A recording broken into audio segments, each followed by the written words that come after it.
Om Swastiastu. Selamat malam. Saya kembali menyapa Anda melalui channel saya ini. Langsung saja, saya akan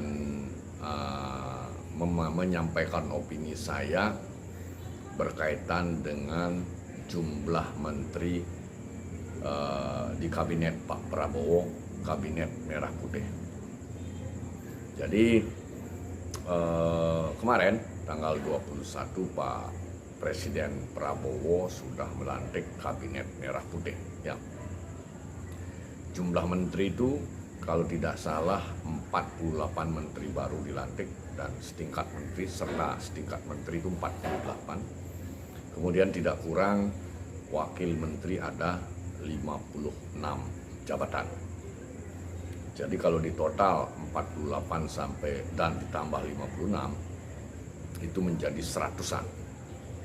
Ini tentunya dalam perspektif kebijakan publik ini institusi yang sangat gemuk sekali, besar sekali. Dan akan ada dampaknya. Meskipun demikian, dampak tetap ada, mudah-mudahan juga akan memberikan manfaat. Nah, sebelum saya teknis membandingkan apple to apple berkaitan dengan kemungkinan bisa memberikan manfaat atau justru dampak yang lebih besar, perlu saya bandingkan dia apple to apple dengan negara yang mungkin hampir mirip komposisinya dengan Indonesia. Dua negara sebenarnya, satu Brasil, dua Amerika. Nah, kalau Amerika sendiri, dia sudah konsisten menterinya hanya 15. Itu Amerika. Jumlah penduduk hampir sama dengan kita termasuk luas wilayah. Ya. Kemudian Brasil. Brasil jumlah menteri dan setingkat menteri 38. Ya. Bahkan negara yang lebih besar penduduknya dibandingkan kita, hampir ya di kisaran 1,3 miliar sampai 1,4 miliar penduduk, India. India menterinya hanya 29. Nah, dari itu kita jelas bisa membandingkan bahwa kabinet Merah Putih sangat gemuk. Nah, gemuknya kabinet Merah Putih ini mudah-mudahan bisa memberikan manfaat. Tetapi kalau dalam pendekatan organisasi dan kebijakan publik, apalagi di tren era kekinian, semua aktivitas bisa melibatkan AI dan digitalisasi, semestinya hal itu tidak perlu terjadi. Bahkan karena kondisi anggaran negara kita ini yang memang cekak, kemudian tahun depan harus melunasi utang sampai di angka 800 triliun, bisa jadi akan terjadi pembengkakan penggunaan uang negara, khususnya di slot atau pos penganggaran untuk biaya operasional namanya, karena harus membiayai biaya operasional 48 kementerian ini. Yang sebelumnya pada era Pak Jokowi hanya 34 kementerian kalau tidak salah. Nah, ini hal yang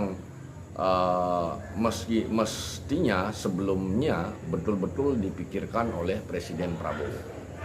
Jadi kacamata saya pada konteks pendekatan organisasi dan kebijakan publik, ini dari unsur manajemennya, personalia, jelas ada penambahan dari 34 menteri menjadi 48, berarti ada 14 kementerian, termasuk penambahan wakil menteri.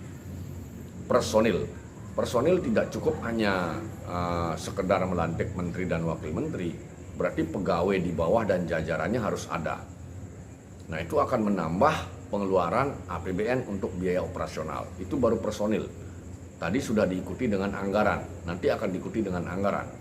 Jadi anggaran operasional kantor juga bertambah, termasuk sanpras, sarana prasarana, termasuk SOP-nya. Nah, itu dari unsur-unsur manajemen.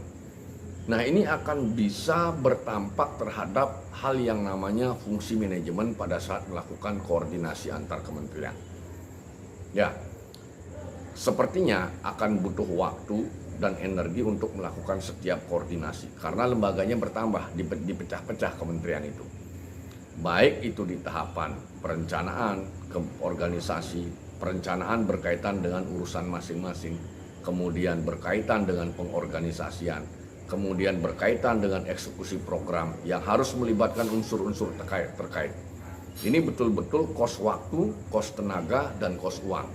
Yang terakhir itu pada saat tahapan yang namanya monitoring dan evaluasi atau controlling. Nah, itu kira-kira hal yang akan berdampak terhadap gemuknya kabinet yang dibuat oleh Pak Prabowo. Mudah-mudahan 6 bulan ke depan dievaluasi sehingga paling tidak kita bisa mendekati jumlah kementerian seperti di Amerika. Ya paling tidak Indonesia itu sekitar 15 dan 20. Mungkin demikian dulu pandangan saya. Artinya secara pribadi kesimpulan saya kecewa dengan jumlah menteri yang terlalu banyak karena akan bisa membebani APBN kita. Demikian, terima kasih, selamat malam.